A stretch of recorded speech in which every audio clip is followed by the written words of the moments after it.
few things here. Hopefully you got to see our current exhibits out there. So we have the Prominent Packards, Savoy Survivors, and hopefully you got to see the new one, the Indianapolis Motor Speedway Museum Part 2, those are actually winners through the decades.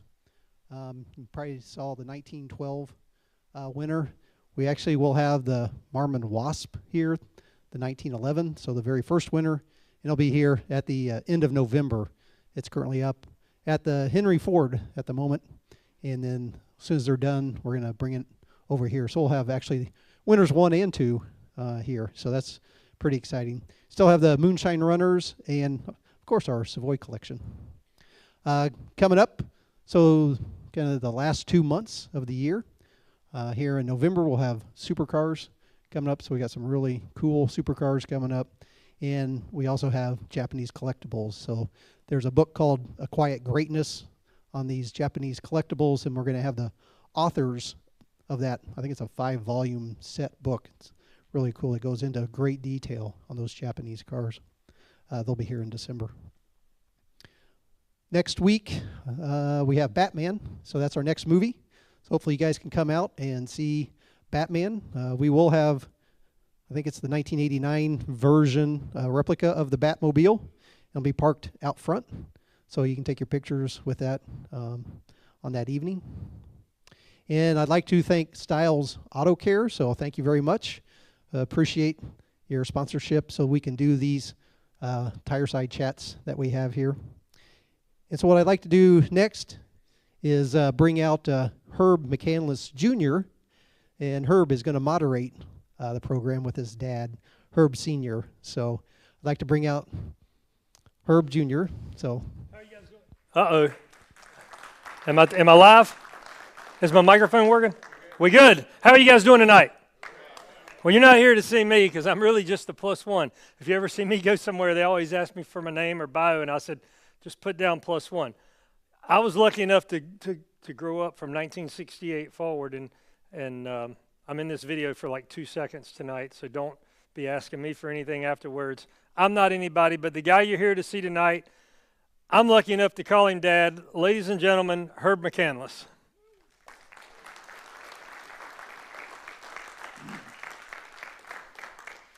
So the neat thing, we do a lot of these programs. We do a lot of them with Buddy Martin. We're lucky enough that Buddy is, with Sox and Martin is still around. And so when Bruce reached out to me about coming down, and Mike and John and all of them have been talking, we absolutely jumped at the idea to do it because we love sharing this history. We're lucky enough now that, you guys, I just went in this audio-visual room up here, and I've been an entertainer and emceed events and been in 50 sound booths probably in the last 10 years, and I've never seen one. If I brought my sound equipment here, I'd just hand it to Blake and say, go do your job, because I couldn't even figure out how to plug up. You guys are so lucky to have a venue like this at this level, because at 56 years old, I've never seen one like that. So make some noise for Savoy and the whole staff here for making all this happen. So anyway, we want to start, and a lot of people think that you think of Herb McCandless, you think of Mopar, you think of Dodge, you think of Plymouth, you think of Sox and Martin, you think of 426 Hemi. But that's not exactly how it started. So let's talk about how'd you get started in racing? That's a very bland question, but let's go back to probably about 1960. 1960, I was working at a truck line during the summer, a gas station on the weekends, throwing papers, and I saved my money.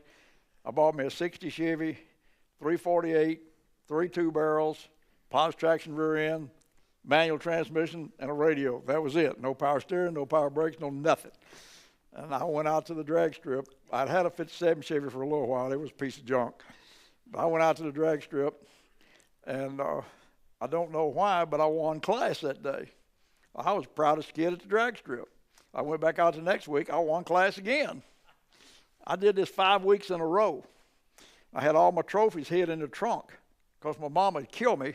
She thought I was out drag racing that new car. And, of course, I'd changed the rear end and done some things to help the car.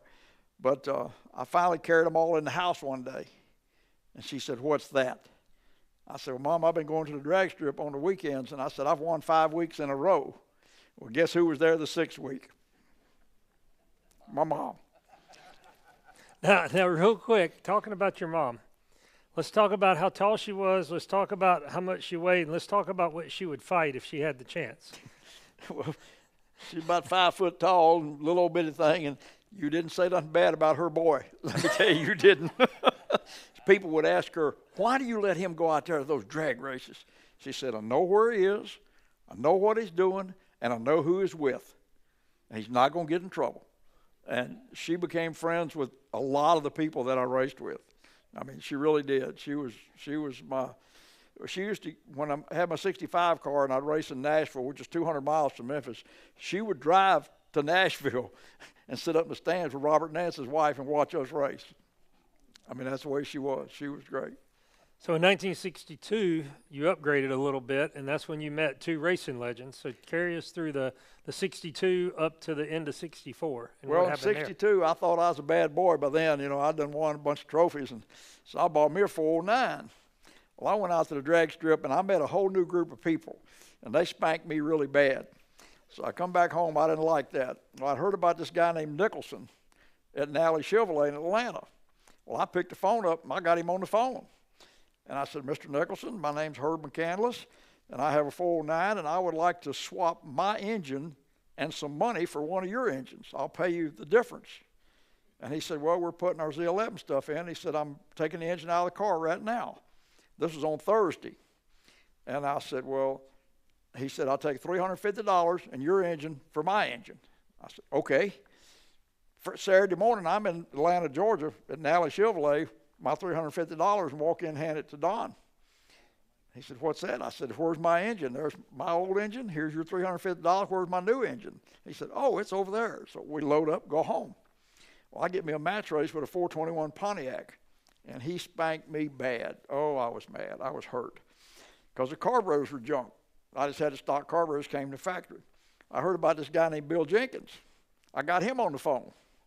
I mailed my carburetors to him, gave him $50 to fix my carburetors. Well, I got them back. I called Sanford Bolin. I remember the guy's name, run a drag strip over in Arkansas. I said, I want to race Charlie Mitchell's Pontiac. He said, you just raced him about a month ago. I said, I'll do it for $50. He said, oh, okay.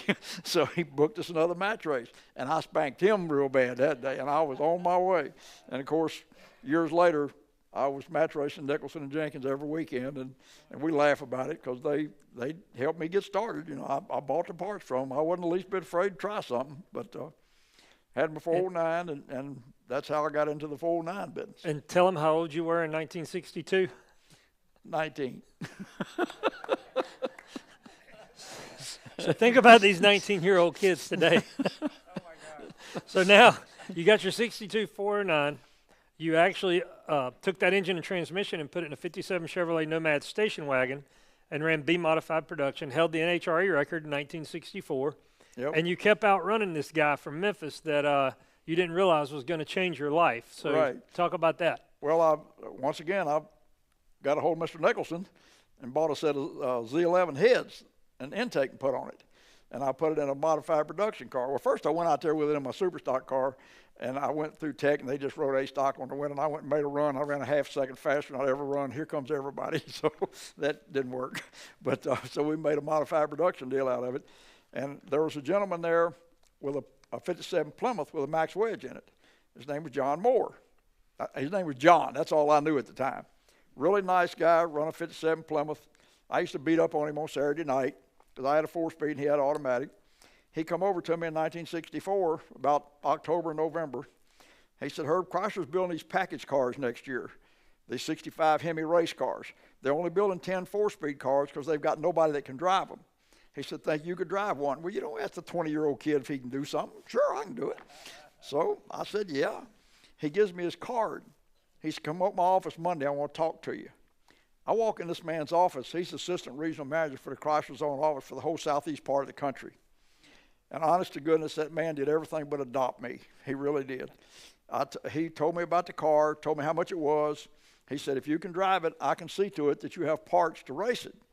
I said, well, I don't have $3,600 or whatever it was, $3,700. I don't have that kind of money just to lay down for a car. I said, if we can get it financed, I'll buy it. He said, okay, we'll take care of that. And the guy from Commercial Credit come out to my mom's house and walked around my 65 Hemi Plymouth race car with the 426 and no back seats and a 4-speed. He said, son, we don't finance race cars, but we're going to finance this one. You know somebody. And we've actually got the paperwork. If you ever get to Burlington, the paperwork from Commercial Credit is in the museum at Burlington where they financed my race car. And John sent me to Detroit. Give me a brand new 65 Plymouth wagon, drive to Detroit, and I took about 3 other guys up that were buying cars, and they sent us to school for a week with Mr. Hoover. And Mr. Hoover, Mr. Hoover was the smartest person I ever met in my life, and we got to be really good friends over the years, really good friends. And he had a school. We didn't know what a Hemi was. We'd never seen one. And when I was in John's office that day, Chrysler just came out with a 4-speed in '64. And so I'm asking John some questions about the 4-speed. And he picks up the phone and hands me the receiver. He said, here. And I'm talking to the head guy in the 4-speed lab in Detroit. I said, this guy knows somebody. So they sent us to school up there. And he told me, he said, when you meet Mr. Maxwell and Mr. Cahill, Mr. Hoover, and all those people, he said, you have a conversation with them, and you make sure they'll remember you the next time they see you. Well, I was pretty good at that. So I talked to all of them, met them, got to know them. And Dick Maxwell showed up at one of the very first races I went to down in Alabama. They asked me to run 7-inch tires, run A stock or something like that. Well, that was a joke. I tore up 2 sets of them on Saturday, just ruined them with that Hemi 4-speed. And they had several of the automatic cars there with fuel injection stuff on them, running what they called AFX back then. Well, I put my 10-inch tires on Sunday, and I went out there and made them all look bad. And so Saturday we broke a synchronizer in the 4-speed, and I went over to the parts truck, and I asked Mr. Maxwell if I could have a synchronizer assembly. He said, give Herb a synchronizer. So he gave it to me to take your car down to the dealership downtown. You can put it on the lift, fix it, bring it back out here. We've got the service department rented, no problem at all. I said, no, sir, I'll change it over at the pits. I'll be running in about an hour. And so Sunday afternoon, Maxwell came over to me and gave me his card with his phone number on it. He said, you call me on Monday, so let me know what you need. I was on the way. And him and I became very, very good friends. So one more John Moore story. This isn't exactly racing related, but it kind of is. You had rebuilt the Hemi engine, and sometimes you had to break the engine in on the way before you took it down the track. You needed to break it in, but you guys finished it like 30 minutes before it was time to leave. So I think you might have unloaded the car on the interstate. Interstate 40 going to Nashville. I unloaded a 65 Hemi car, and I'm cruising down the interstate. And a trooper stopped me, and he gave me a ticket about that long. I've never seen a man write on a ticket so long. So I get back to Memphis on Monday. Went to Nashville, ran that weekend. And I get back to Memphis on Monday, and I called John. I said, John, I'm in trouble. He said, what's wrong? And I told him. He said, I'll call you back. He calls me back. He said, take it out to the sheriff's department. Go in and see Captain so-and-so. Give him the ticket. So I walk in. That guy that wrote it was in there. I handed the man the ticket, and I went out the side door and kept right on going. The ticket disappeared. Now, what was the labor payback for that? Do what now? How many times did you have to wash and wax his Chrysler Imperial? I don't know. John was a wonderful person. We were friends till he passed away. He was 90-something years old when he passed away, and we were friends till the day he died. That man helped me so much. He just believed in me, and he would point me in the right direction and keep me out of trouble. And he did a lot for me. And the Chrysler people, through him, I got to meet all the Chrysler engineering people and became really good friends and worked with those guys a lot and became really close with Dick Maxwell. Maxwell really liked me. You want me to go on with that a minute? Well, the neat thing about the Chrysler engineering people is we got a phone call, or I got a phone call the third week of July from Joe Pappas, who worked with the Motown Missile. And we found out that the Ram Chargers guys all get together twice a year for dinner. They were getting together the third week of August. And I called him on a Monday, and I said, hey, they're getting together in 2 weeks. And me and him flew to Detroit at 7 o'clock in the morning on a Sunday morning, the third week of August, rented a car, drove to where they ate dinner, was back at the airport 7 hours later, because he's got a bond with these guys, and they all, what those guys did, you had the best, MSD, everybody knows MSD ignition. That was designed by Ron Killen, Chrysler engineer. Well, all these guys are still friends to this day, 60 years later, which is really cool when you think about it, because there's so much knowledge at that table. And they didn't even realize back then that we'd still be even talking about it. But those Chrysler engineer guys were just, they were amazing that they did what they did, not just the electrical part, but just every part of racing. Well, they had a race group, they called it. Mr. Hoover was the head of it. And there was 15 of them. That was sports car racing, NASCAR racing, drag racing, anything to do with racing. Those 15 guys ran the program. Ford had 50 guys, 55 I think were doing the same thing those 15 were, and we whipped them every day. But they were just the smartest people you could even imagine, and not one of them had an air about him or nothing. They were all just super nice people, really, really good people. A lot of them are gone now, and Mr. Hoover passed away in 15. Him and I had just done a 3-day deal in Indianapolis right before he passed away, and that was just hard. I went to the funeral. They asked 6 of us to speak at the funeral. Not one of us got through it, not one. And Ted Spehar was talking to me. Him and I were standing there talking. We've known each other forever. Ted built the engines for the Motown missile car. He worked for Mr. Hoover. Ted said, Herb, I worked for Mr. Hoover for over 30 years. Never called him anything but Mr. Hoover. I said, Ted, I've known him for over 30 years. Never called him anything but Mr. Hoover. That was Mr. Hoover. I mean, that's just the way it was. And Mr. Maxwell, Mr. Coddington, they were just up here, You had so much respect. But they were right at the drag strip, right in there, hands-on with all of us. We tested at Milan a lot, and Mr. Hoover ran Al Adam was in charge of the test program, but Mr. Hoover was in charge of everything. Al just was the coordinator of the test program. So in 1968, this little organization called AHRA came out with something called Super Stock Eliminator. You guys might see pictures on the internet where a 68 Hemi Dart will have SSE on it. That is not Super Stock E like NHRA. That's Super Stock Eliminator, which was 3,200 pounds, heads up, first man to the finish line, run what you brung.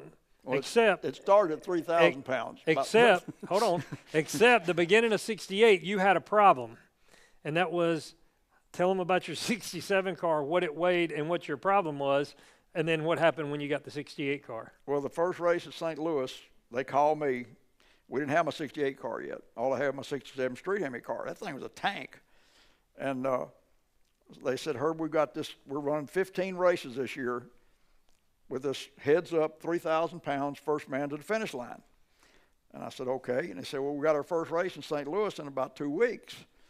And it's probably March or so, because it was cold weather. I remember that. And I said, well, my car is way too heavy for that. He said, oh, come on up. You'll be fast enough to qualify. I know you are, because you always run good. I said, okay. So I stopped in Sykeston, Missouri, picked up one of my best friends, who we're still the best friends today, Danny Bird. I lived in Memphis. That's halfway to St. Louis. And we took everything out of that car that we could get out of it but the seat I was sitting in. Well, I made a pass. I was a low qualifier. So I pulled up on the scales. And the guy said, Herb, you got to pull off the scales. And my scales say you weigh 3,400 pounds. I said, you mean I got it that light? He said, what? Yeah, that's what it weighs. Well, I won the race with my 3,400-pound car. Because everybody was running automatics back then. I had 4-speed. It was a good 8th-mile track. I just killed them.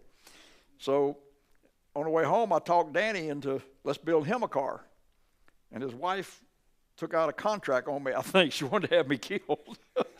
So I talked to Dick Maxwell. He gave us some parts, and we built Danny a car. Well, we went to the first race. Danny had a 56 Chevrolet 265 that he raced. He'd never sat down in a Hemi car. So I put the car together for him, and we'd known each other forever. We were best of friends. We still are today. And we go up to this track, and Nancy wouldn't even go, Danny's wife. She was mad because Danny spent all this money to get buying a car and stuff. So I qualified low, and Danny got in that car and let go of the clutch, and he let off the gas. And he told me, he said, I don't know about making a run in this thing. He said, we need to go somewhere where I can make a run or two. I said, all right, get out. So I got in, qualified second in his car. So I went first place in my car. I went second place in his car.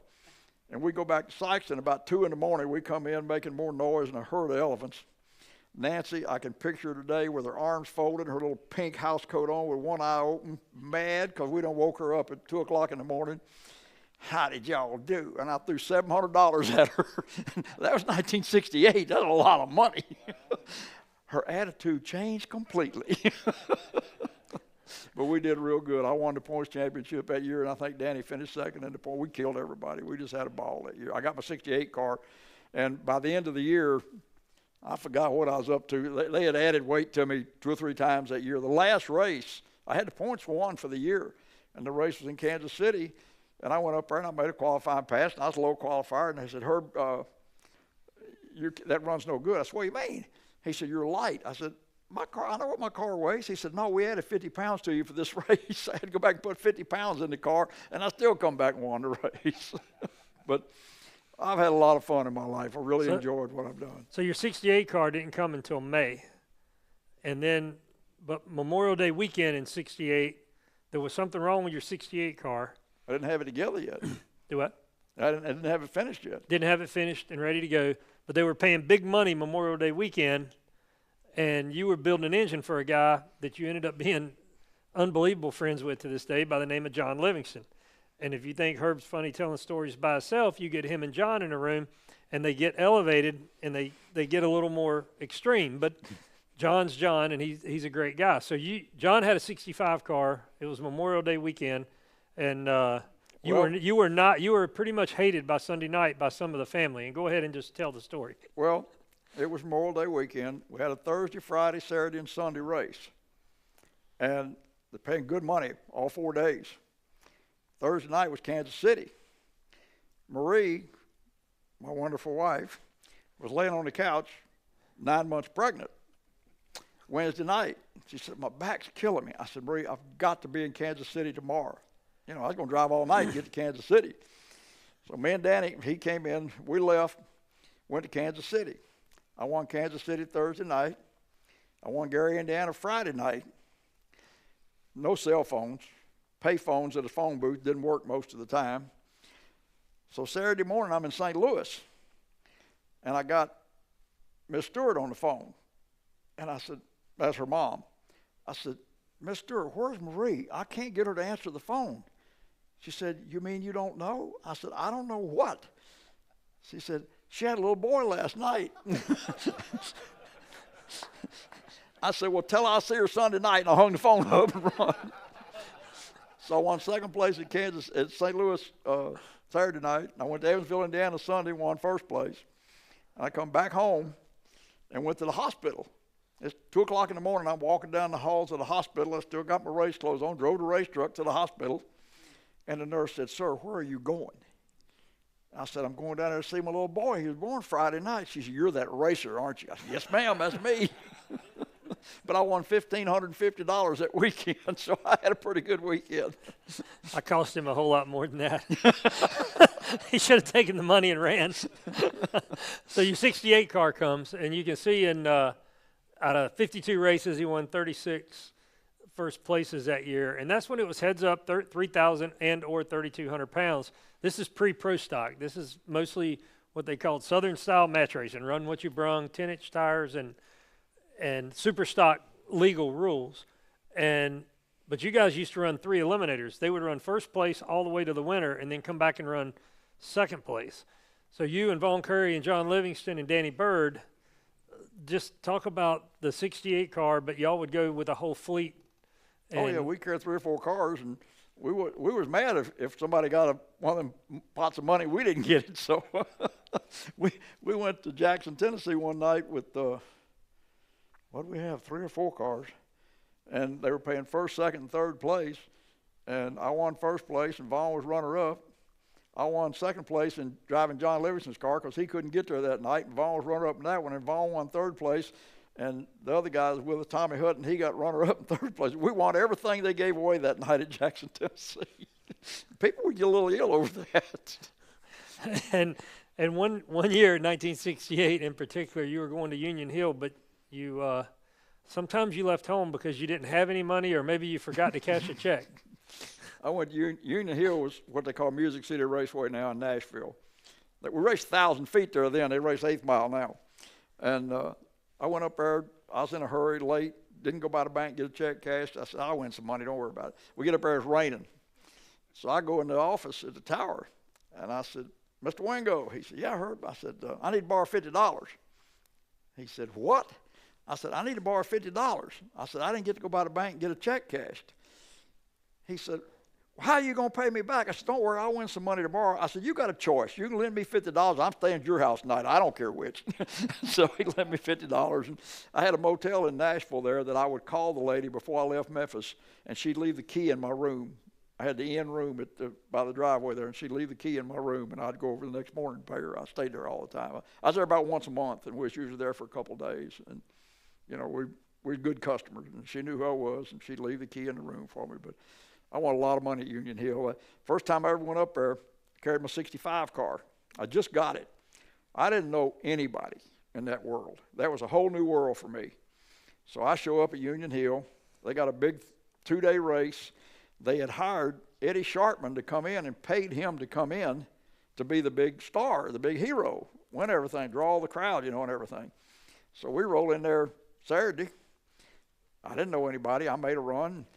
Well, I had to run Sharpman about the second round, and they forgot to tell me he was supposed to win, so I whipped him. And then I took a nap against Robert Nance and lost first place money. So they forgot to tell me Eddie was supposed to win second round, so I whipped him again. So Sunday we come out there, and once again, they didn't tell me he was supposed to win, so I won first place Sunday. So I went up in the tower, knocked on the door. I didn't know anybody. Guy says, come in. I said, Mr. Wingo? Bob Wingo's the guy that ran the track. I said, I'm Herb McCandless. I'd like to get my money.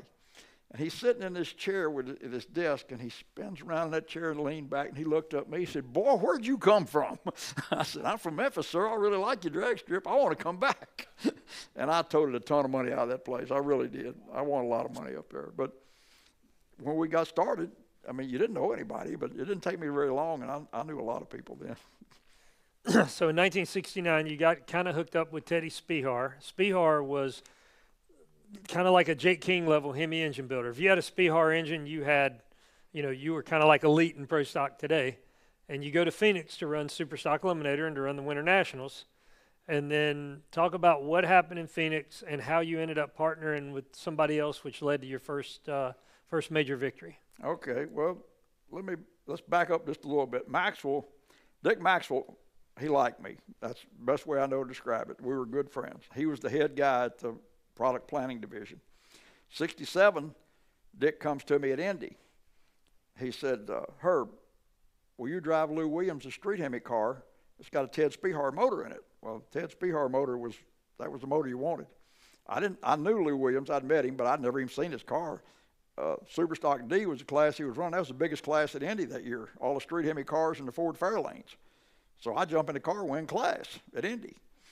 So in 68, Maxwell calls me in January, and he said, you going to Pomona? I said, no, sir, I'm not going to Pomona. I said, I do this for money. I said, I can't make any money going to Pomona. I had a job. I worked every day and raced. And he set me up. He knew what he was doing. I didn't know what he was doing, but he knew what he was doing. He said, well, Buddy and Ronnie are carrying 2 cars. And the next words out of my mouth was, who's driving the second one? He knew what it was coming out with. He said, well, I don't know, but I'll call Buddy. 30 minutes later, Buddy calls me. I'd met him, but I didn't know him. And Buddy said, I understand you want to drive our second car at Pomona. I said, yes, sir. He said, bring your helmet. Come on. So I rode out with John Livingston. Well, I went in the office where I worked at this print company. I'd been there 5 years, and I got there when they first kind of started. I had a lot of seniority. I had a good job. And I said, I got to be off a week. I'm going to Pomona, drive a Sox and Martin car. And they said, no, you can't be off right now. We're too busy. And I said, well, I quit. What? I said, I'm going to Pomona next week and drive that Sox and Martin car. I quit. Have my check ready Friday that you owe me, and you will never see my smiling face again. And I quit work. I went home, called my wife. I said, hey, Marie, I just quit work. So I went to Pomona. I didn't even ask what kind of car it was, a 440 car. I never sat down in a 440 car. Ronnie made a run. He went 2/10 quicker than I did. He said, what'd you do? I said, well, I shifted at 6. I never drove a 440 car before. He said, no, he shifted at 5. So I went back out and ran the same number he did. I set the record in the class. I won the class. Everything was great. Later on that year, they showed up at Bristol, I think it was, with 2 cars, and Buddy come over to me. He said, hey, you want to drive our second car? I brought a second car. Yes, sir. I got in it, and I won in it. So in 69, Maxwell calls me, and he said, how about driving Dick Landy's street Hemi car at Pomona? I said, sure. So I rode out, and I get in this. We went to Phoenix, and I get in this car at Phoenix. I couldn't even get it to the starting line. The car was terrible. Nothing worked. The shifter wasn't right.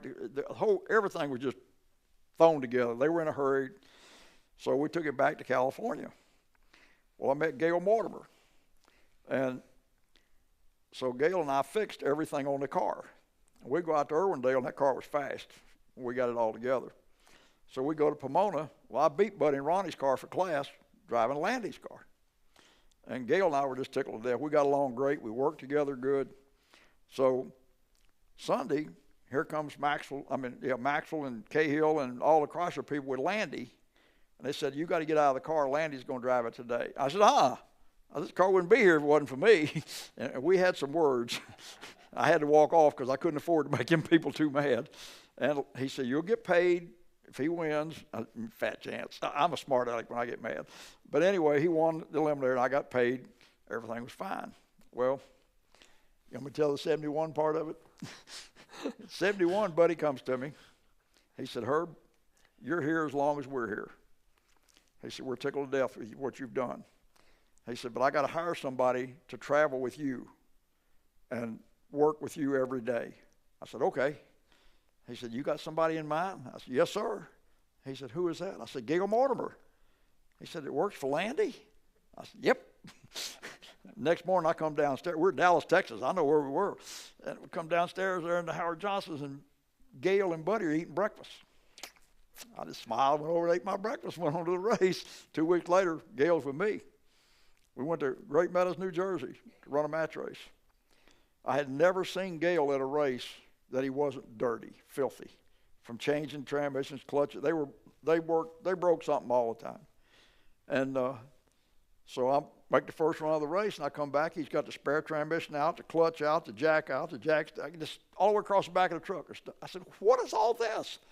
He said, I got it all out in case we need it. I said, you put that stuff back in the truck. We're going to change water to the car and make the next run. So he puts everything up. We ran the match race. We're leaving, and Gail's driving the truck. She's driving along. I said, what's wrong? He said, I never left a race clean before. And we were together for 2 years. That was absolutely the finest person I've ever worked with in my life. Well, to quote Dave Christie, when we were working on Rick Hendrick's car at our shop one day, Dave said going racing with Herb was kind of like a weekend off. He said the only thing you ever did was change the air in the tire and change the water in the engine. He said you air them up, you let them down, and that was it. So he said you had those cars set up to match race. You needed to make 3 runs, load up, and go home and get paid. But back to 1970, you kind of had a little mishap in Phoenix, but your engine ended up somewhere else, and then that ended up leading to a pretty good thing. Well, I've gotten some sand or something and got up against the guardrail, but that beautiful 68 Dart there and messed it up. It just finished. Eddie Wilbanks had just finished painting it. So he had to redo the front end on it. But Maxwell came to me, once again, my buddy Maxwell. He said, hey, Billy Stepp just blew a motor up in his car. He's got a Sox and Martin 68 Cuda. How about putting your motor in his car? I said, well, who's going to drive it? He said, well, you are. I said, okay.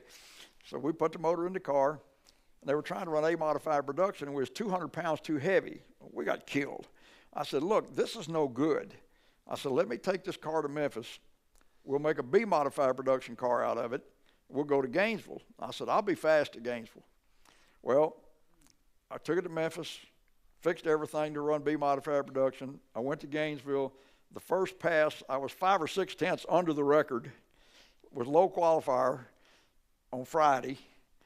And I made a pass in my 68 Dart, and I had the flu Saturday. I didn't even unload the cars. I was sick as a dog. And Sunday morning, Stepp comes over with a brand new set of tires all mounted up. I said, nope, we ain't changing nothing on this car. We're not touching it. And I wound up winning modified eliminator in Stepp's car that day. So once again, Maxwell, came to me. And then Buddy hired me in May. I think you made a threat on this somewhere in York, Pennsylvania, that Well, yeah. And Buddy happened to be standing behind you. I think it was something like, if Dodge doesn't hire me, I'll go get me a ride in a Chevrolet. Well, we went to Rockingham. Well, all good stories from the South start with well. We went to Rockingham, and they had a new group there with a pro stock car. The factory guys, T. Hart was down there with them. They couldn't get down the track. And I was there with my 68 Dart. And I walked over there It's Saturday, and they're not qualified. I said, why don't y'all let me make a run in that car? I said, y'all look like Ned and the first reader out there. So a little bit later, T. Hart comes over and said, you want to make a run in the car? I said, yeah, I'll make a run in the car for you. So I qualified the car, no problem. And so they asked me about coming to York and driving the car. And the car was pretty good. And about third round in the cars, had to run Jenkins. Well, they put the other guy in the car and put him up in the stage lanes beside Jenkins, because Bill knew me. And when Bill went out, he jumped out of the car and I got in the car. But he beat me. But they asked me to come to York and drive the car. And they were going to give me a contract to drive this car for the year. And so I go up there on my dime to York and made a couple runs in the car. Well, I went over to him and I said, where's my contract for the year? This is going to be my ride for the year. Well, we've decided not to invest any more money in this team. And I said, well, you better find you a driver. And I turned around and walked off. And I was So wait, you didn't run the car in the race that day, right? No. And, you walked away from the ride right before first round. Yeah. And I'm standing over the stage lane with my buddy John Livingston, who Herbie was talking about a while ago. And I'm mad because, I left and came up here all weekend, wasted a whole weekend. I could have been racing somewhere and made some money. And I told John, I said, by God, I can drive these cars. And I said, I don't have to drive a Dodge. I can find me a ride in something else. And Buddy Martin tapped me on the shoulder. I didn't know he was around. He was standing behind me. He tapped me on the shoulder. He said, you need to be driving to Plymouth. I said, well, I can be talked to. And he said, I can too. Well, the following Monday, Buddy calls me, and he said, you want to move to Burlington and drive for us full time? I said, I'll be there Wednesday. I hung the phone up, and Wednesday morning I was in Burlington. And nobody could drive the Duster. Everybody hated it. Well, I had a transmission out of it 4 times in 3 weeks. And I told Buddy, I said, there's something wrong with this car. I said, I don't know what it is, but I'm going to find it. So I had a weekend off. So I went home, got my 68 car out. I went to a bracket race, which I had no business being at, and won the bracket race with my 68 Dart. I come back, brought the Duster to Memphis and parked it beside my 68 Dart. And that's when I discovered in 1970 they shortened the ratio up on the clutch pedal, so you didn't get any plate departure when you was mashing it down. I switched the clutch pedals out in the car. I never had transmission out of it again the rest of the year. Never broke it one time the rest of the year. And, something was wrong. I was going to find out what the problem was and fix it. And so, from there, everything just absolutely went great for me after I got hired by Buddy. So you go to York, and that was I'm sorry. Buddy put you in GT1 Eliminator at Bristol, which was 2 weeks after he hired you, 3 weeks after he hired you. And if you guys look in the old magazines, they actually called it the Sox Nationals because Ronnie won Pro Stock, Ronnie won Class in Super Stock. He won GT1 Eliminator. But anyway, Buddy put you in this GT car, which you didn't even know really what that was. And tell them about winning that and kind of how that car came about. AHRA put a class together. It said single 4-barrel, big block, whatever the weight. I forgot what the weight was supposed to be. So we just put a single 4-barrel on the street Hemi car. And I won the points championship in that Eliminator that year. Well, the next year they outlawed us because they said Chrysler never put a single 4-barrel on the street Hemi, so they wouldn't let us run. So you win Bristol for Buddy, and then 6 weeks later you're at York. Yeah. And you had a little mishap. Yeah. One lane was absolutely terrible. One lane was good. I lost the flip. It wasn't fastest car gets lane choice like it is today because I was fastest car. And I lost the flip and wound up in a bad lane. And being a dummy, I pushed the light too much and red lighted in the final. And what happened to the car in the other lane? He missed a gear. It was Landy. But what'd Buddy say to you after that? Nothing. He said, we'll go to Indy and everything will be fine. And we went to Indy.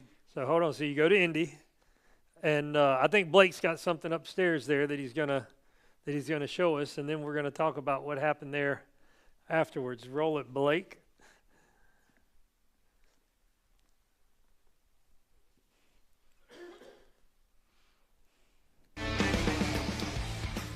Every Labor Day weekend since 1954, Indy is host to the NHRA's most important race of the year, the U.S. Nationals, and for the first time ever in 1970, Pro Stock's being run. Like NASCAR, if you're in racing, you want to win Daytona. If you're in racing and drag racing, you want to win the U.S. National. Of course, we'd been fortunate enough to do that with the 68 car, but in Pro Stock, we had a 70 Pro Stock Duster that Herb was driving. Along with Ronnie and Herb, there are over 90 top Pro Stockers in the pits. Against a field like this, you best be prepared. With just 32 qualifying spots, most won't make it to Sunday. We went up there as prepared as best as we possibly could with the best of everything we had. When we got there, the track was slicker than we thought it should have been. And I actually borrowed an aluminum flywheel from Bill Bagshaw and took the 20-pound wheel out of the car and put the aluminum wheel in the car on Saturday. And it was probably a very good decision because it did pick the car up a couple of hundreds.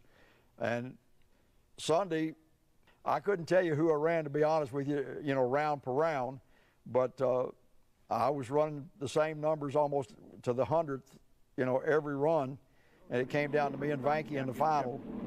This Pro Stock category is a little hotter. Red, white, and blue is McCandless. Vanky's on the far side. Pro Stock title on the line right now.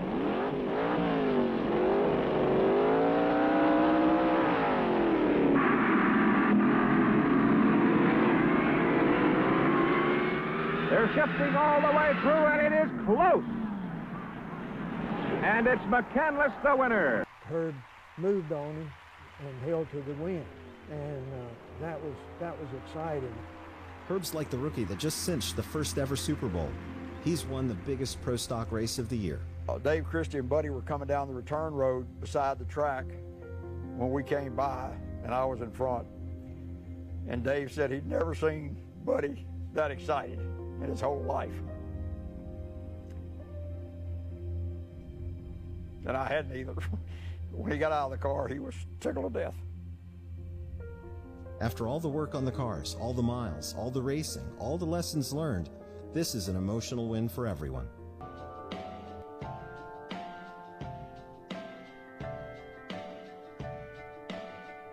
Despite his win, after what happened with Landy in Pomona and Tanner in York, Herb's not about to sit back and rest on his laurels. Well, I left there and went to a NHRA points event at Amarillo the next weekend where I won the division title there in Pro Stock. And as far as I was concerned, that was job security. I'd run it up at York, won Indy, and won Amarillo the week after. I knew I had a ride for the next year for sure. And Buddy told me that. He said, you're here, no problem. Not only does Herb achieve job security, he goes from regional hero to a member of an elite group, the best Pro Stock racers in the sport.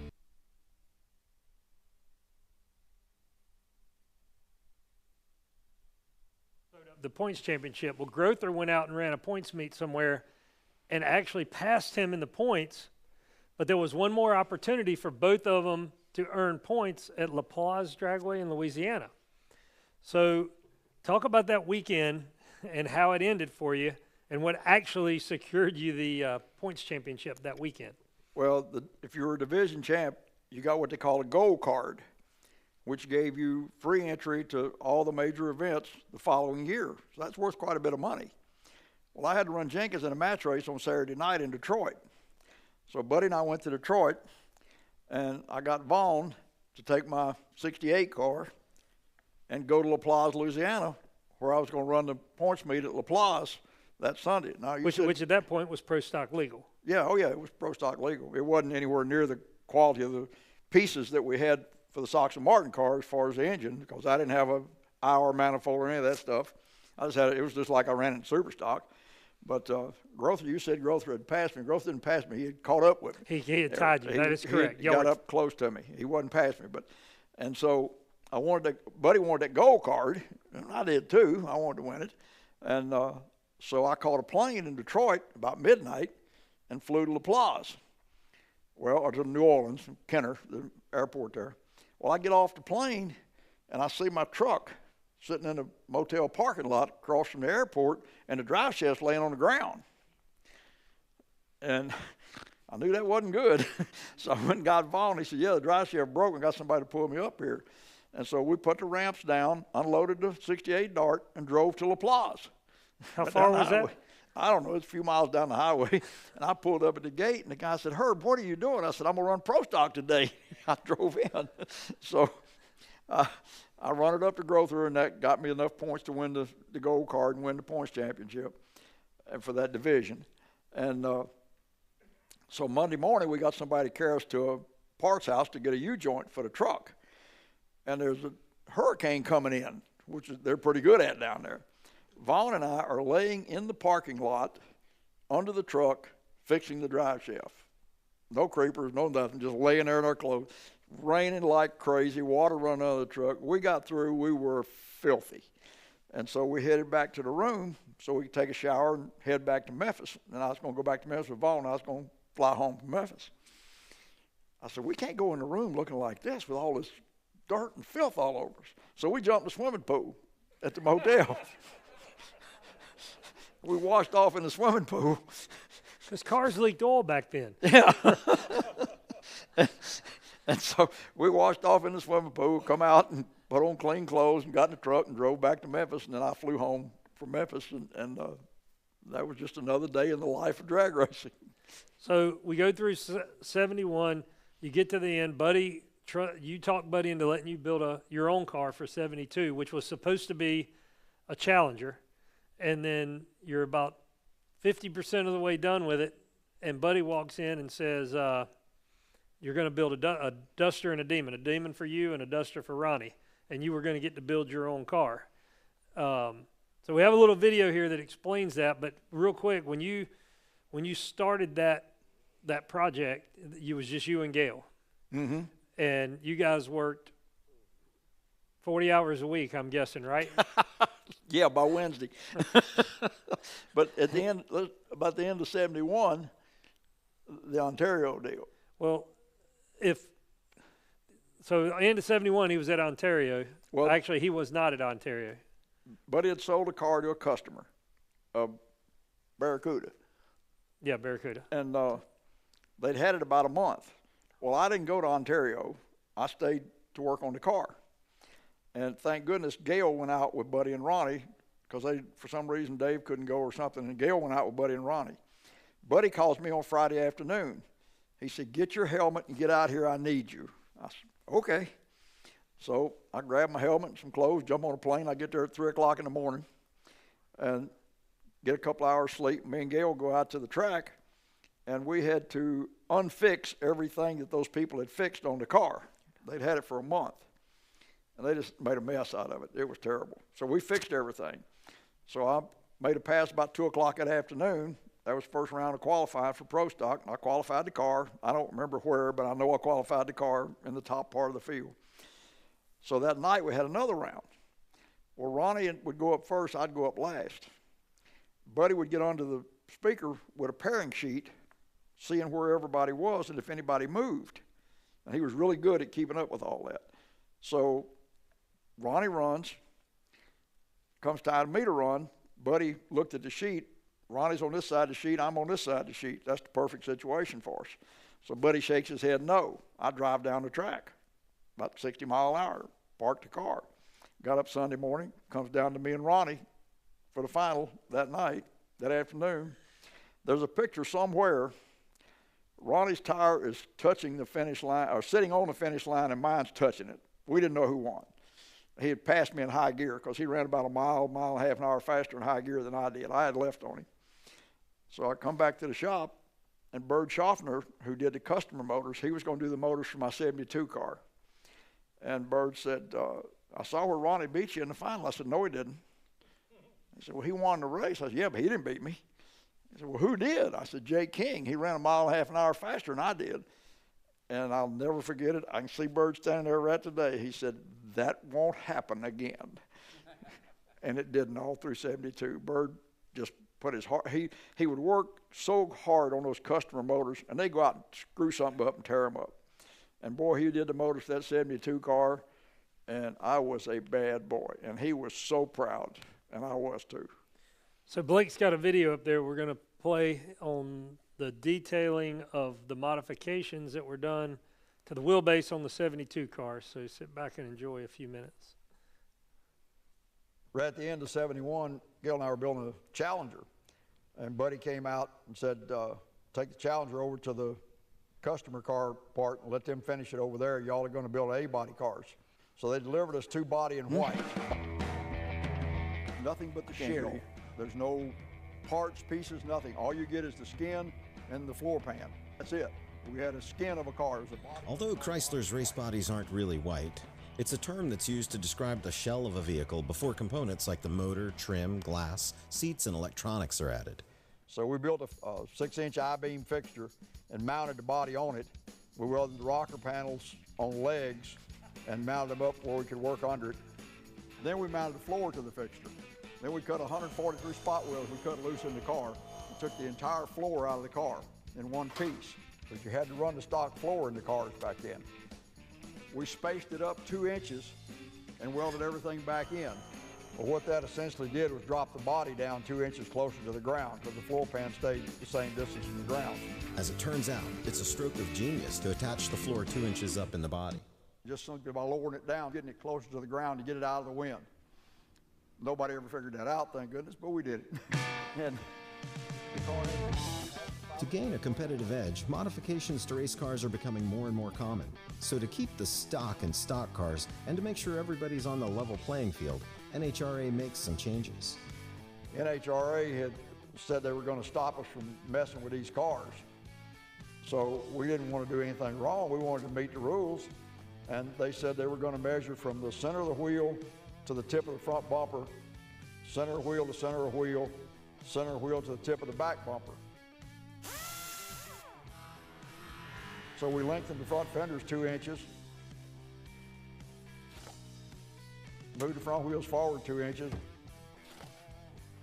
cut the car in half and shortened it 2 inches in the back. Moved the back wheels up 2 inches so it met every dimension. Buddy carried the car through Tech at Columbus. I didn't even go over there, I was scared to. And he came back and said, they said that car measured perfect. So I was very appreciative of that. So what we actually done was move the body and everything back over the wheelbase is what it amounted to, which made the car work that much better. Herb and Gail figure out that every inch counts, and they make the most of what they're allowed to do. Herb gets it that in order to get the most power from the motor to the back tires, he has to minimize the loss of energy from front to back. Everyone thought the car should twist as they leave the start line. You look at pictures back then, everybody's car had the left front wheel 6 inches higher than the right front wheel. You look at pictures of this car, both wheels are identically the same height.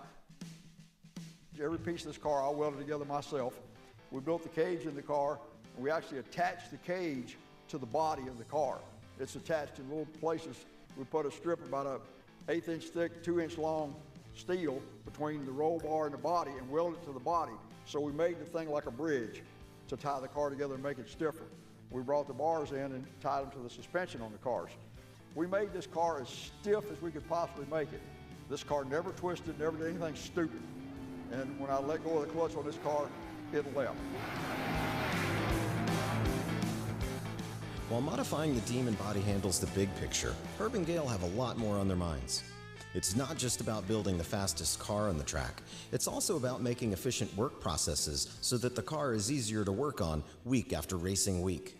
We took this car and moved the frame rails out 1 inch on each side and put an E-body K-member so we have more header clearance. Where you look down there, you can see the headers. That gave us 2 inches more. 2 inches is a mile when you're working inside an engine compartment. You see the radiator is much smaller in this car. This is all sealed off because you didn't want air coming through there. It worked like a big parachute. So we sealed all that off and brought the air in under the front bumper up to the radiator. We did away with the master cylinder on this side. Well, in order to take the valve cover off, you had to take the master cylinder off the car. You had rubber hoses on it, was the only way to do it. So we just took it and turned it around backwards We extended where the brake pedal pivots, we extended the brake pedal up through the clamshell piece, what I called it, holds it, mounted the master cylinder up here, so when you push the brake pedal down, it was pushing back, and it pushed the push rod into the master cylinder, pushing it the opposite way from what it did up here. The master cylinder's underneath the dash. Herb and Gail study how to maximize every single part of the car, and just because no one's done it before, that doesn't stop them. So NHRA said that we could put rack and pinions on the cars in '72. Well, nobody ever put a rack and pinion on the Chrysler cars. The Pintos and them, they had rack and pinions. We didn't. So we had to take everything loose off the frame on both sides and turn it around because the car was designed to steer behind the K-member. Now we're steering in front of the K-member. Then we put the rack and pinion in the cross member, and we had to cut and lengthen arms, bend arms. We worked on this thing for about 3 weeks. The ideal situation was to have it so as the car went up and down, the front wheels did not move. They stayed perfectly straight. Well, we got it to that point, and Chrysler was afraid we were going to kill ourselves, so they sent down a bunch of engineers, and they bolted all this stuff to the spindles and the steering and turned the wheels and jacked the car up and down and measured everywhere, packed their stuff up and went home. They said, y'all don't need us, you've got this figured out. With a solid thumbs up from Chrysler's engineering team, Herb feels confident and there's no holding them back now. The car has fiberglass front end on it, fiberglass trunk lid, and these windshields in this car were special made windshields. They were quite a bit lighter than a standard windshield.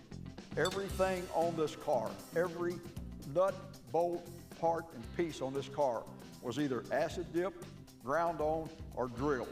The original bolts that held the stock fenders and stuff on it, the fenders were rifle drilled from the bottom. The bolts in the suspension were rifle drilled from the bottom. The brake drums are all drilled full of holes. The brake shoes were drilled with holes in them. The backing plates were acid dipped and drilled. Upper control arms, lower control arms, cross member, all that was acid dipped to get weight off of it. We acid dipped the bell housing to get weight off of it. We took about 4 or 5 pounds off the bell housing. We put a ladder bar suspension on it. We used a 1-inch, 156 wall piece of tubing to build the ladder bars out of. I put them in the lathe, left 3 inches on each end that we could thread and put the heim joints in, and then I cut 100 thousandths off the center part of the tube. We took about 8 pounds off the ladder bars. The body was dipped so thin on this car that we actually took this car to Holman and Moody in Charlotte where they built NASCAR, and they were spraying a foam in the floors of those cars for the heat for the drivers. Well, we got Gerd to spray the foam inside the quarter panels, the doors, and the roof. Because if some 200-pound guy came up and plopped himself against the quarter panels, he would have caved our quarter panel in. They were that thin. The only thing we wanted the quarter panels for was to hold paint.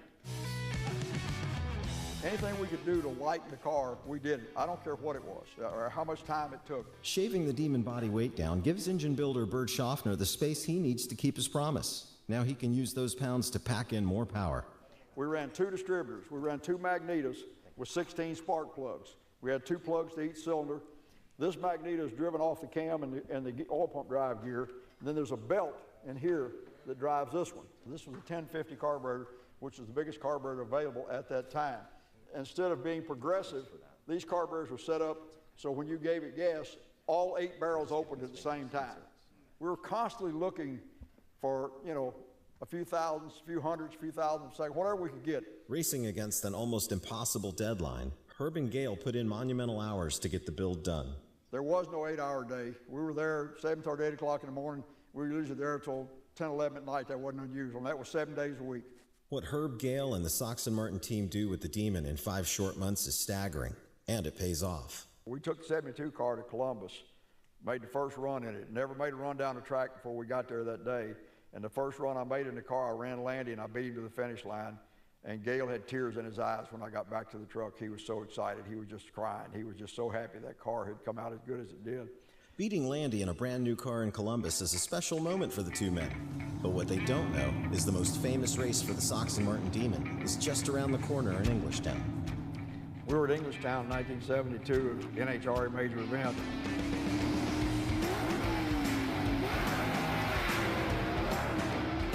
We were down to 4 cars, and when I heated the tires and did the burnout, the wheelie bar broke.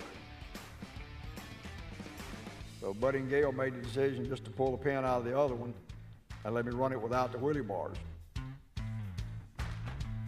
Well, when I did the burnout behind the starting line, the car went straight up in the air and the car went out across the starting line. I pulled second gear with it up in the air and brought it down. Well, you weren't allowed to cross the starting line. So Bob Daniels wanted to throw me out. And Buster Couch said, no, Buster ran the starting line. So he pointed me to go to the starting line. Well, I went up there and I turned it all it would turn, hoping it would just spin the tires a little bit instead of doing that wheel stand again. So when I left the starting line, it did it again. I think that's one reason there were a lot of pictures of that, because the photographers had figured out what it was going to do. And it went straight up in the air, and I drove through it and set the car down, never even scratched the oil pan. And Jenkins laughed because he said he won the race and I got all the ink. The Demons sure can't race flying up in the air, so Tom Hoover and the Chrysler engineers waste no time working with Herb to fix the problem and get him back out on the tracks. The last match race I ran with the 72 car, Buddy had it sold to Jeffrey Jarris, and they actually picked it up at the race at Long Island. I ran a 901 with the car that day against Jenkins. I wanted to go 899 so bad in that car because I wanted to be the first person to do that. But that was absolutely the best driving, best working car I ever sat down in my life.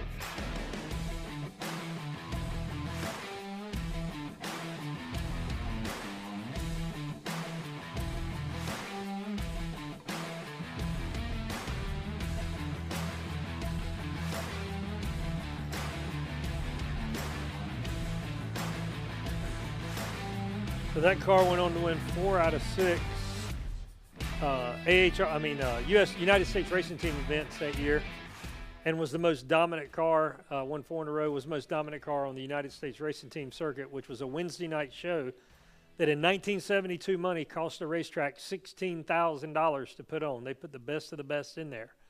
And once that car was finished and dialed in, it was absolutely dominant. And the only reason it didn't win 5 out of 6 was he broke a clutch eye bolt against Nicholson in the finals.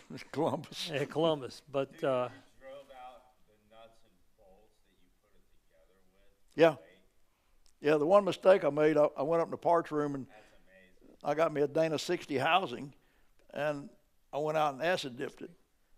And I went back up in the parts room that afternoon. I said, Danny, I need a Dana 60 housing. He said, Herb, we gave you one this morning. I said, yeah, but I put that one in the acid tank, and it's not there anymore. It ruined it.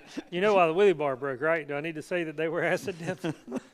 I'll tell you what, Bruce is over here. We're going to take some questions. And so if you guys have any questions, show him your hand, show us your hand, show whatever. We're going to take a few. And, I see. Yeah, we got Tom also behind us with some sorry, Tom. with a microphone. I got the sun right here, man. Sorry about that. You're good. So Tom and Bruce, if you guys have any questions, please. Yeah, Now's the and time. please wait first to get the microphone because we're going to record it. So we won't be able to hear it on the recording if you don't wait for the microphone. So, Anybody? Yep. We got one right here. Yeah, I'd like you to go back to 1968 if you would, and because I have a 68 Barracuda, but my impression was that they built about 150 Hemi cars in 68. About half of them were, Barracudas, and about half of them were Dusters or Darts. Darts. And I'm wondering if there's been any inventory as to where they have all ended up. I mean, they went basically to Sox and Martin and other folks like that.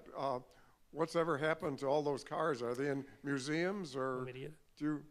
Well, a lot of them got cut up and wrecked and whatever, but it's surprising how many of the original cars are still around. A lot of people have them. They've kept them. They've restored them.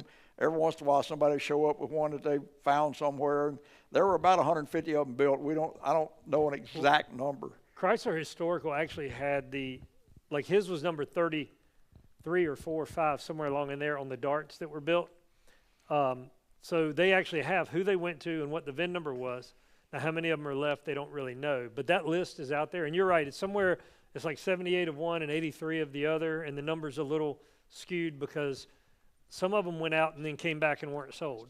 And then got recycled to Sox and Martin to be sold as race cars or whatever. So that number, but there's a bunch of those lists out there that Chrysler Historical released it. And I think we were actually going to put it on our museum page as well, just because that question gets asked a lot.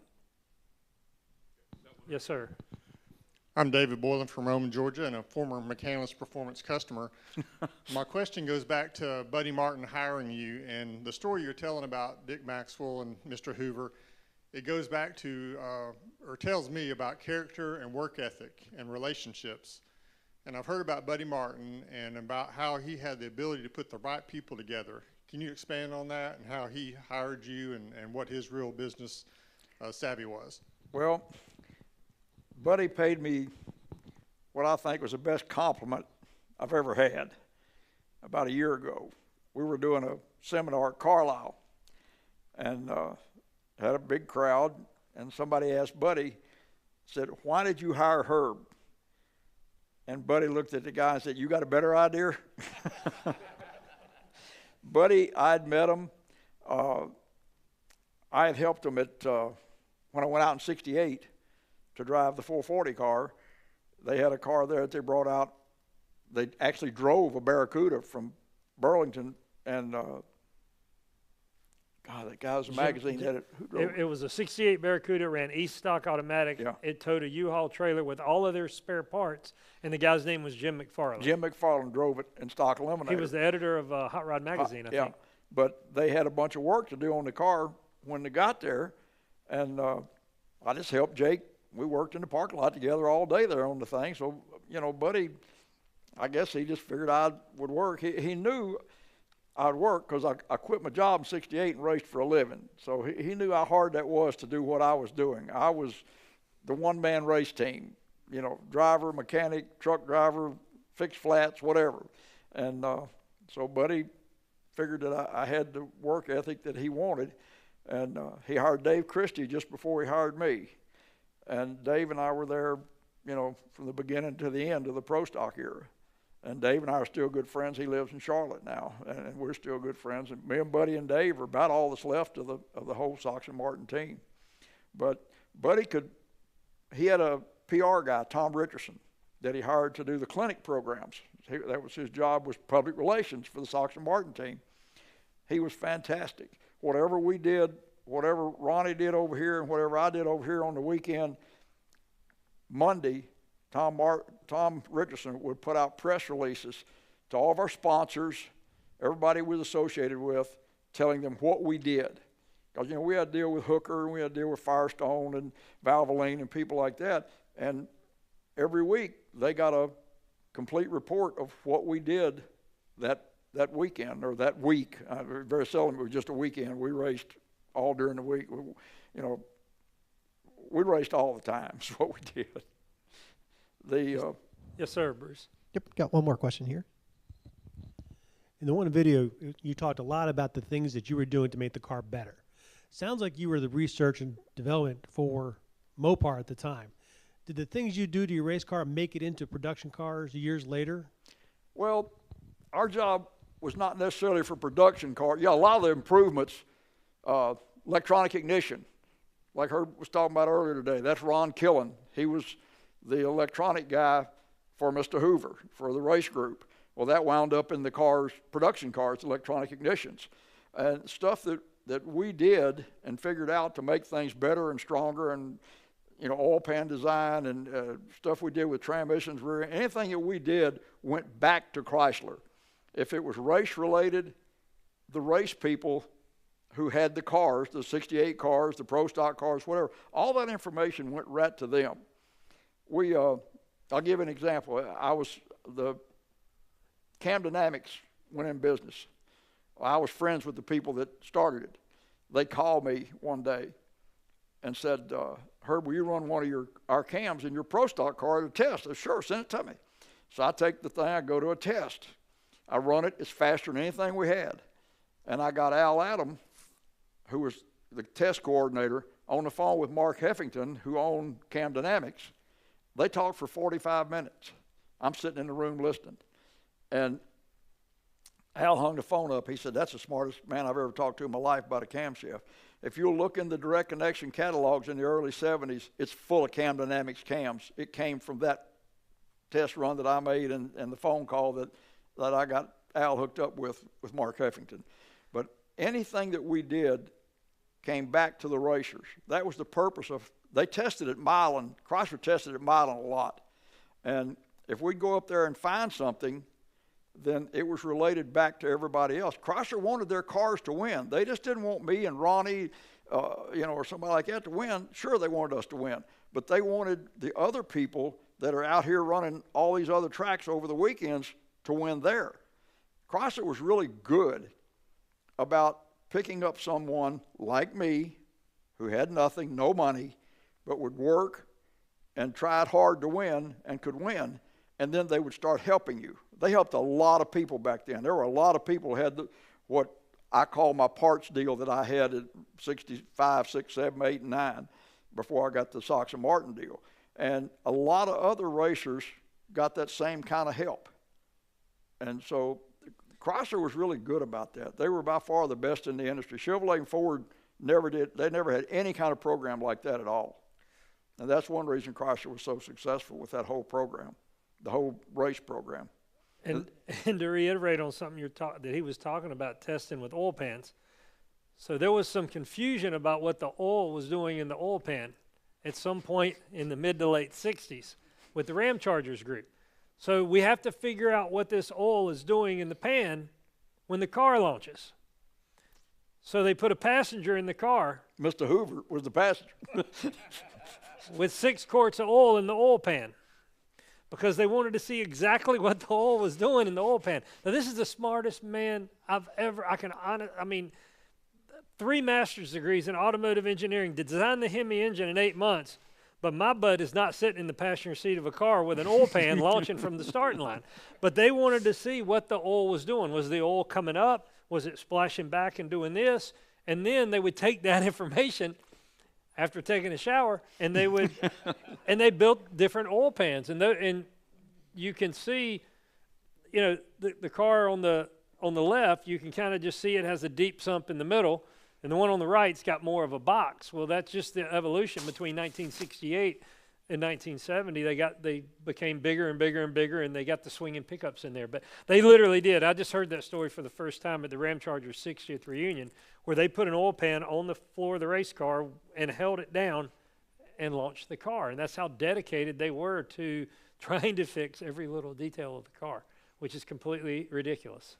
But that's what they did. Chrysler's the one that came up with what we call the swivel pickup, where the pickup was mounted in the side of the pan, and it swiveled back as you left the starting line, had a little fin on it, so when you put the brakes on and the oil headed to the front, the pickup went to the front.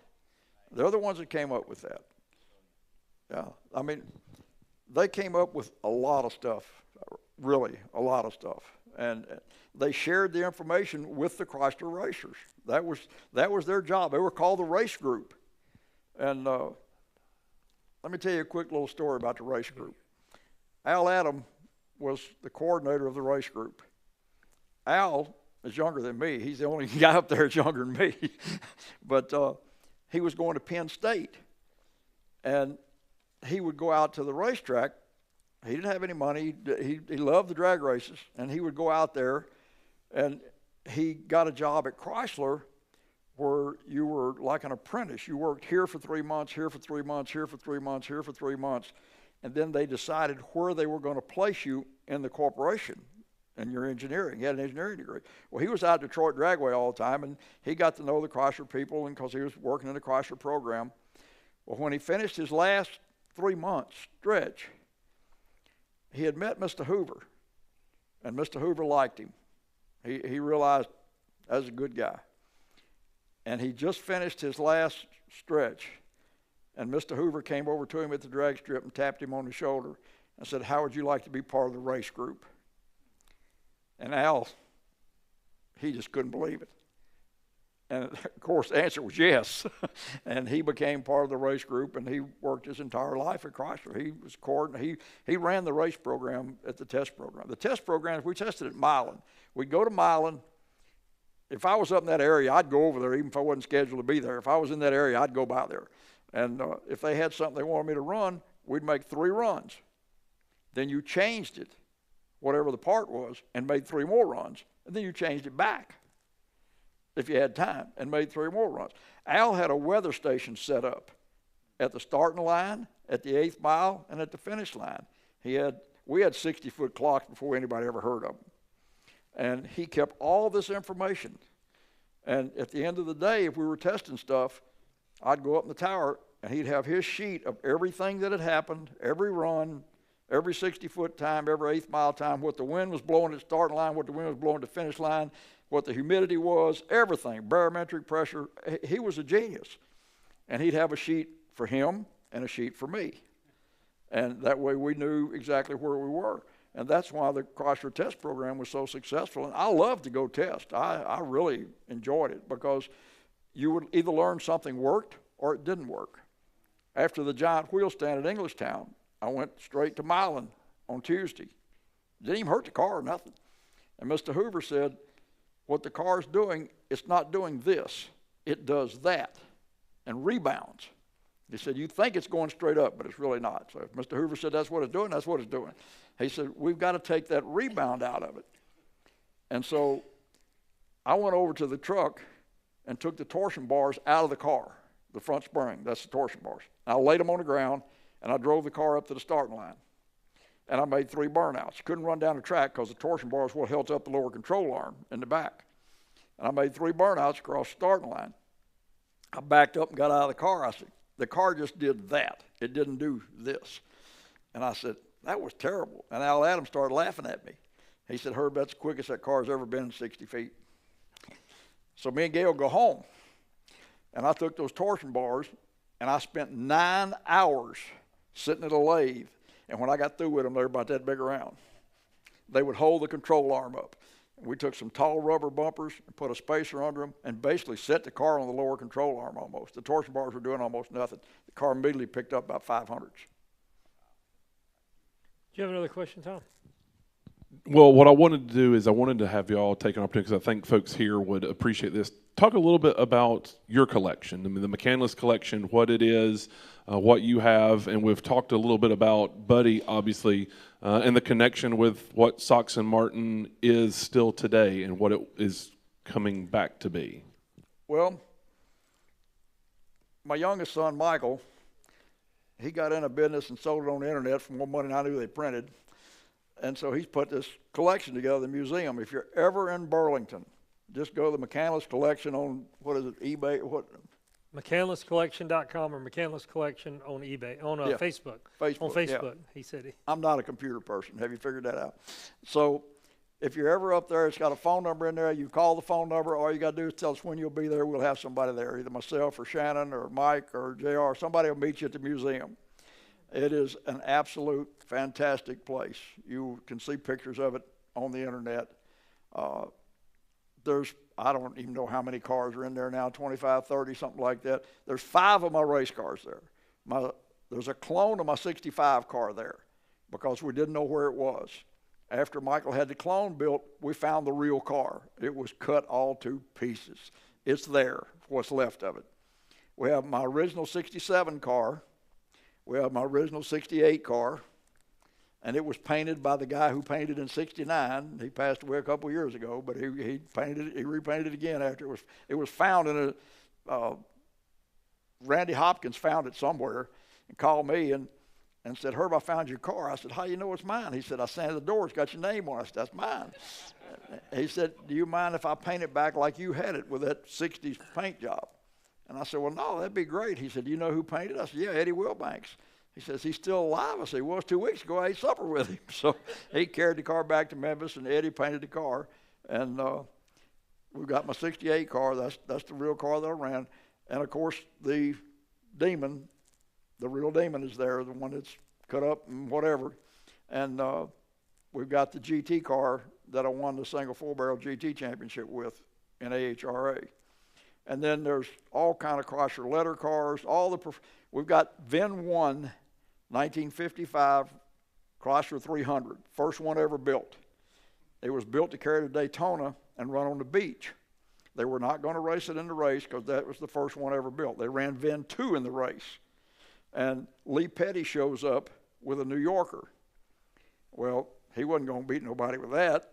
So they took the front end off the VIN 1 300, put it on his New Yorker, put the motor out of the 300 in his New Yorker, and he finished second to the other 300 that was there. And we've got pictures of all this. There's a picture of Richard Petty standing there. He's a little kid, about 16 years old, and there at Daytona. And that car is all restored back new. We have VIN 1 1957 Chrysler 300C. That was when they changed the body style. They were going to go to Daytona and make some runs, not runs, but PR pictures, you know, driving around the track. They were about half scared. This thing's got a whole new, different front end on it. They didn't know if the hood's going to stay down or what. So that's the only one built with dual hood latches. It's got a hood latch on each side of it and a bar going across that releases the hood latches. VIN 158 fuel-injected car. It's at Whitehall's now. It should be done hopefully by spring, we hope. Those people are, oh boy. But anyway, it's a fuel-injected car. They only made 17 of them. And Mr. Hoover told me that when you drove the fuel-injected car by the radio station, your card cut off. It just drove them crazy. So they recalled all of them and put carburetors on them. Well, this one's got the real fuel injection on it. We found parts of the car in California and parts of it in Montana. Michael and I were out there 4 days digging parts and stuff out before we got everything. And so it's being put back together. We've got the only 57 D501. Chrysler built about 60 of them. Dodge, D501. Dodge, very important, because they built them to run NASCAR with. Dodge did not have a 392 Hemi. Dodge, Chrysler, and DeSoto all had different Hemis.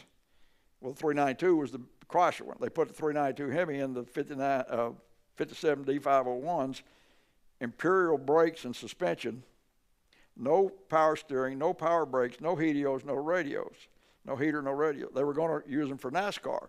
NASCAR outlawed the car before they ever got there. They were stuck with them. So they actually put heaters and radios in a few of them and sold them, and they sold the rest of them to the Ohio State Highway Patrol, and they used them for chase cars. And we've got Norm Thatcher's Chrysler that he took to Bonneville and El Mirage and set all kind of speed records. And this car is exactly like it was run. It has not restored. It's exactly like it was. And the 501, it was never taken apart. It's all original. You can crank it up and drive it. It's got 40,000 miles on it. But we got a lot of cars like that that are one-of-a-kind cars. There are 6, from what we understand, 59 DeSoto Adventure convertibles. One of the most beautiful cars that was ever built. We got 3 of them. I got 1, Michael's got 2. I drive mine to lunch all the time. It's black, got gold trim down the side. The carpet is black with sparkly thread in it all the place. And I don't come out of any place, grocery store, restaurant, whatever, there's not somebody around that car. I don't care who they are. I mean, that car is drop dead. I can't imagine people drove that around back in those days, but that's just what everybody drove. But to answer the other part, you were talking about Buddy Martin. So we approached Buddy about 3 years ago and went down. We're 100 miles from Buddy. Buddy's in Fayetteville, North Carolina. If you're ever there, he loves to have people stop by. We take him to lunch, and he had not done any events in about 8 to 10 years. It had been a while.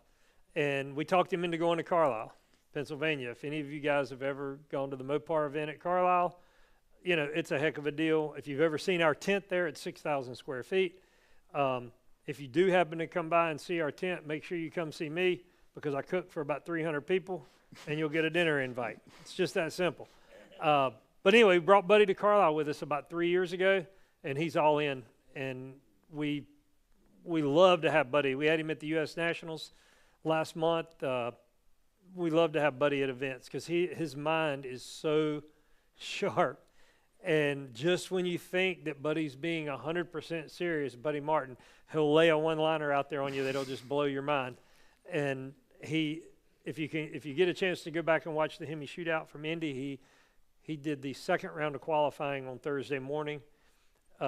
Unbelievable interview with Brian Loams on the microphone. So he's typical Buddy. And if you haven't watched the Herb McCandless documentary, just go to YouTube, put in Herb McCandless documentary. It's 4 sections. What you saw today was done. The gentleman that did the animation for that car, I was telling Bruce and Blake about it. He was an underwater photographer for the Discovery Channel. Like, he knew nothing about cars, but he did all that animation, which made that documentary 100 times better, because we can't explain it as good as you guys just saw it on the screen. But anyway, Buddy is going to be doing Carlisle again with us next year, and we're going to do an event in the spring at the museum. He'll be there. If you just will follow our Facebook page, we we follow it on there. So. Well, I'm going to tell you a Buddy Martin story right quick. Buddy had told me he'd like to have something to drive to the cruise in. Now, Buddy's 88, but he's wide open. Well, I'm in the museum one Saturday. They had an open house thing there. Buddy wasn't there. And these two gentlemen come through. These two older guys come through. Well, I'm 81. Does that tell you something? The guy was 90-something. I went over to him, two gentlemen. I said, anything I can help y'all with, or if you got a question about anything, I'll be happy to answer it. And they said, yeah, you drove for Sox and Martin. I said, yes, sir. I drove for them for 4 years. Sure did. He said, I have Buddy's wife's 1966 Plymouth VIP Sport Fury in my garage. It's got 100,000 miles on it. It's had a car cover on it since 1986. Hadn't been moved. I said, really? I said, will you please come back 2 weeks from today? I said, Buddy will be here. I gave him my home phone number. I said, Buddy will be here. I want you to meet Buddy. I said, he's interested in that car. So Friday night, before we had the open house, and Buddy was going to be there, the phone rings. It's Mr. Cheek. Buddy going to be there tomorrow. Yes, sir, he is. So me and Buddy are up front. We got a whole crowd up there answering questions, and he comes in the door. I said, Buddy, there's your guy. So Buddy goes to his house, calls me that night. He said, hey, I bought that car. And I said, well, you're not getting it. It's coming to my house. So we got it to the house, put new heads, new intake, new carburetor, new electronic ignition, new fuel tank, new brakes, new fuel line, new brake line, anything that I could get off of it and replace except a short block. We all make mistakes in life. So we put it together, and it sits there and runs perfect. And I go drive it down the road and come back. There's oil coming out of places I ain't never seen oil. Honest to God, it was coming out of the valve cover bolts.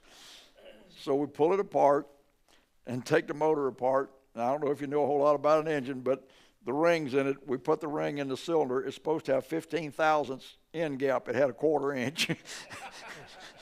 So we put a set of pistons in it, put it all back together. It runs great. The car is unbelievable. The paint buffed out on it.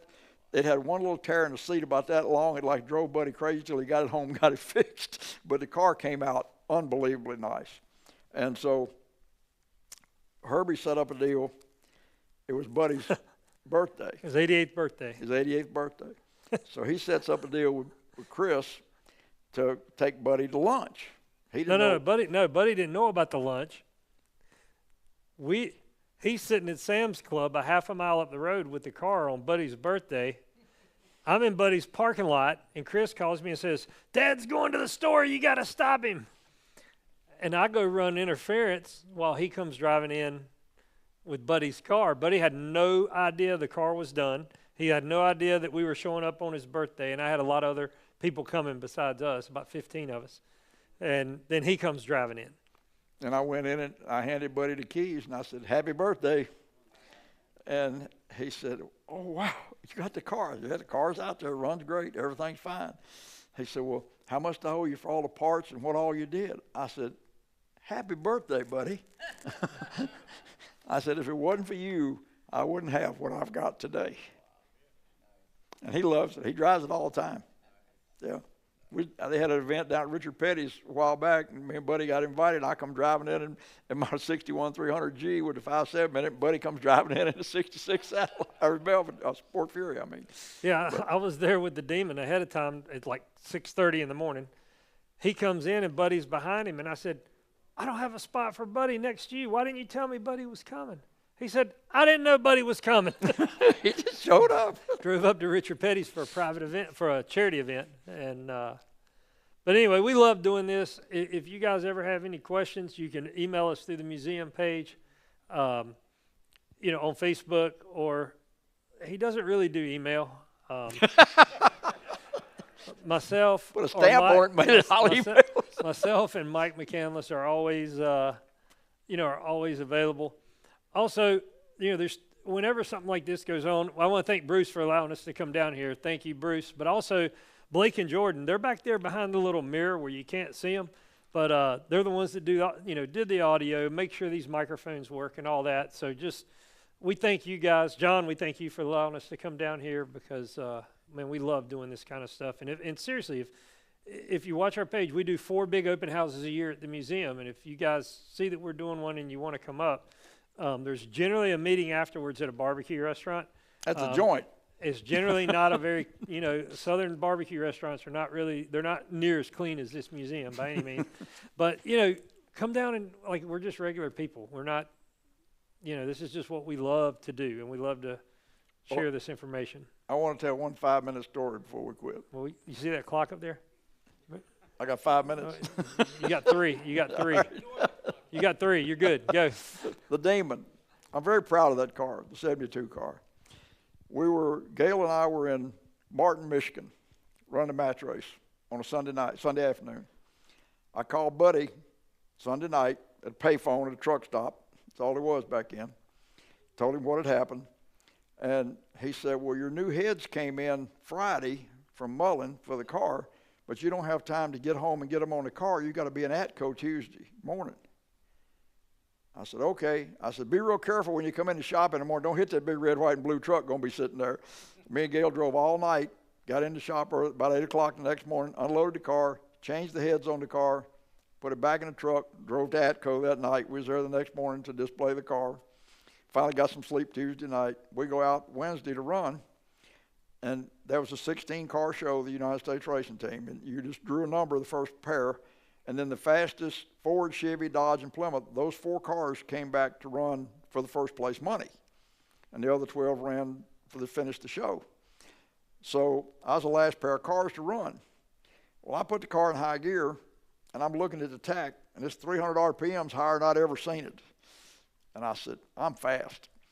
So I get on the return road, and I come back, and all these guys are hanging over the fence waving money at me. I said, I'm fast. I could see Gail about 100 yards before I got to him, and Gail would get excited, and Gail was wonderful. And he had the time card in his hand. He jumped in the car. He said, we got the whole field covered by better than a 10th. And so I turned the corner. There's 5 of the drivers standing there waiting on me. They said, we want you to go to the scales. I said, y'all think I'm stupid? Let's go. So we go to the scales, and I was fine. So I won Atco that night, United States racing team. I won Epping, New Hampshire the next Wednesday night. I won Englishtown the next Wednesday night. And I won Union Grove, Wisconsin the next Wednesday night. And that car, it didn't break anything. I broke 2 spider gears in the rear end all year long. I broke one of them against Nicholson at St. Louis, and I went to come out of the staging lanes, and the rear end locked up. Don was already out at the start line. And I backed up, and it locked up. And Gail comes running over. He said, what's wrong? I said, something's broken in the rear end. Get out of the way. And I turned it about 7,000, let go of the clutch. Away it went. And so I came out, and I beat Don in the final. And we came back. He said, what took you so long to get out there? I said, I broke the rear end. He said, you didn't break it good enough. But it broke a piece of spider gear off, and it wedged itself between the ring gear and the positive unit. When I nailed it, it just drove it down in between there, and away it went. But we used to have so much. We had more fun than you can even imagine, and loved what we did, and made really good money at doing it. It was a fantastic life. I have loved what I've done basically my entire life. Bruce, quick, anything else? I'd like to say thanks, everybody, for coming out, and thank Herb for coming. Let's show a round of applause for them. Really appreciate it. And we'll see you guys back here next time for the next program. I think the one we have will be on the Indianapolis Motor Speedway with Jason Van Sickle and Paul Page and Ken Gross in November. Thanks.